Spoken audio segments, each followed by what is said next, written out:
আসসালামু আলাইকুম। গর্ব কামার গর্ব দেশ, এ হচ্ছে মোদের বাংলাদেশ।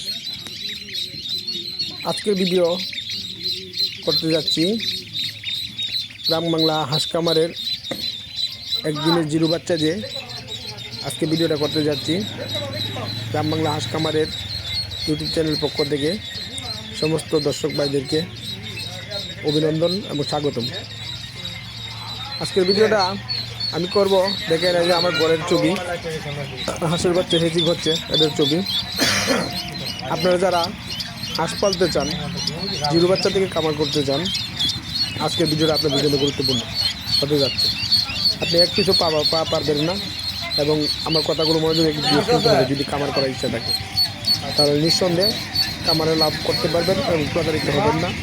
বোর্ডিংকালে বাচ্চা মারা যাবে না। আজকে বাচ্চা হেজিং দেওয়া হয়েছে, আমি এই জন্য সবাই অনেক অনুরোধ করে যে হারুন ভাই আপনি একটা বোর্ডিং বাচ্চা দিয়ে জিরো বাচ্চা একটা ভিডিও বানান। আর আমি আজকে ভিডিওটা জিরো বাচ্চা এবং চিনি বাচ্চা আমি করতে যাচ্ছি। আপনারা অনেকে কমেন্ট করেন বা খুঁজবেন হারুন ভাই বোর্ডিংকালে বাচ্চা কেন মারা যায়। আজকের ভিডিওটা আমাদের বোর্ডিং বাচ্চা দিয়ে। বোর্ডিংকালে এই যে আমাদের বাচ্চাগুলো দেখতে পাচ্ছেন, সর্বপ্রথম আমার করার আগে আপনি গড়টা নির্ণয় করবেন। আপনি গড়টা যদি নেট অবস্থায় নেটযুক্ত গড় করেন, আমাদের আইডিটা আছে, আপনি দিকে আসেন। ওই ভিডিওটা হয়তো আমি আনি নেই, লম্বা হয়ে যাবে ভিডিওটা, অনেকে লং ভিডিও পছন্দ করে না, তাই আমি আনি নেই। আপনি সার্চ দিয়ে দেখে নেবেন। আর বাচ্চার ক্ষেত্রে, বোর্ডিং বাচ্চার ক্ষেত্রে আপনি গড়টা আগে নির্মাণ করবেন, মিনিমাম 5 ফিট উঁচা দেবেন। 5 ফিট উচ্চতা করে আপনি যখন গড়টা করবেন, গড়টা করিয়া চতুর্দিক দিয়ে নেট দিবেন। নেট দিয়ে তার মধ্যে পলিথিন দিবেন, ব্যাগ দিয়ে পলিথিন দিয়ে আপনি বোর্ডার তৈরি করবেন। বোর্ডার এবং তার হালকা হালকা কোন যে ওষুধ আছে বোর্ডার দিবেন এবং লাল বাল্ব আছে 200 ওয়াটের, এই বাল্বগুলো ব্যবহার করবেন বোর্ডার ওঠান। আপনি যদি 500 বাচ্চা 500 বা 1000 বাচ্চা করেন, 1000 বাচ্চা বলে আপনি মিনিমাম 2টা বোর্ডার তৈরি করতেই হবে। মাস চিন্তা হলে ভালো হয়। তাই আমি বলবো, যারা বোর্ডার দিয়ে আপনি হাঁসের বাচ্চা হ্যাচিং করে আবার বোর্ডিং করেন, তখন ওই বাচ্চাটা শীত কম আসবে, মৃত্যুর হার কম হবে। তার মধ্যে আরেকটা প্রযোজ্য আছে, যখন আপনি বাচ্চাটা দেবেন ওই বাচ্চাটা নেওয়ার ক্ষেত্রে আপনার কিন্তু একটা করণীয় কাজ আছে। যেমন ওই বাচ্চাটা নেওয়ার সময় আপনি বাচ্চাটা কিছু ওষুধ খাওয়াতে হয়। যখন বাচ্চাটা আপনার হাতে ডেলিভারি পাবেন, বাসায় নিয়ে সর্বপ্রথম আমরা একটা ভিটামিন সি যুক্ত লোগোস আছে, ওই লোগোসটা খাওয়াবেন।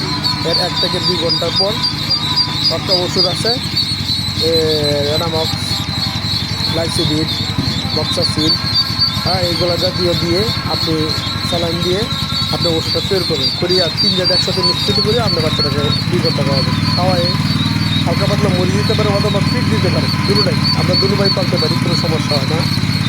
ওইভাবে যদি আপনি কামার করেন তাহলে নিঃসন্দেহে আশা করা যায় বাচ্চা মারা যাবে না। কারণ কেন মরে যাবেন, বোর্ডিংকালে আপনি যখন দেখা যায় 20,000 50,000 টাকা বাচ্চা নিলেন, ওষুধ খাওয়ালে কী হবে, ছোটো বাচ্চা তো অসুখ নেই। আর এবার অসুখের জন্য না, এটা খাদ্যটা যখন আপনি খাওয়াবেন জিরো বাচ্চা ধরে, এই খাদ্যটা যখন একটা অত্যন্ত ভিটামিন খাবার, ওই বলদান ভিটামিন খাবারটা যখন আপনি খাওয়াবেন, তখন মানুষ যেমন তৈলাক্ত খাবার খাইলে পেটে অসুখ হয়, আমাশা হয় অথবা ডায়রিয়া হয়, হাঁসের বাচ্চা তুতুক একই অবস্থা হয়, একই কন্ডিশন। যখন সে তৈলাক্ত হয়, এটা মানে মাছের গোড়া আছে, তিলের কোল আছে বা বিভিন্ন মাছের গোড়া দেওয়াটা হয়, ওই খাবারটা যখন তৈলাক্তযুক্ত হয় আর ওই খাবারটা খাওয়াইলে তখন হাঁসের বাচ্চার একটা আমাশার ভাব হয়। এই আমাশা থেকে মানুষের শরীরে যেমন জ্বর আসে, হাঁসের বাচ্চার ক্ষেত্রে তদ্রুপ একই অবস্থা জ্বর আসে। তা আমি বলবো, যারা ওই বাচ্চাটা বোর্ডিং করেন, নিঃসন্দেহে আপনার ওই তৈলাক্ত খাবারটা আপনি খাওয়ার পরেও অসুখ হতে পারে, আমাশা হতে পারে, তখন এই ওষুধটি খাওয়ালে ওষুধটা চেক দেয়। আর আমাদের সাথে যোগাযোগ করতে পারেন ডাইরেক্ট ফোনে সরাসরি, অথবা আপনি যে থানা যে জেলা অবস্থায় আছেন ওই থানায়, প্রত্যেক থানায় উপজেলা অফিসে একটা প্রাণী সম্পদ আছে, সরকারি কর্মকর্তা আছে, ওদের সাথে পরামর্শ করে আপনি ব্যবহার করতে পারেন। তো আজকের ভিডিওটা আমি যেভাবে বলছি ওইভাবে যদি আপনি কামার করতে পারেন, নিঃসন্দেহে আশা করা যায় আপনি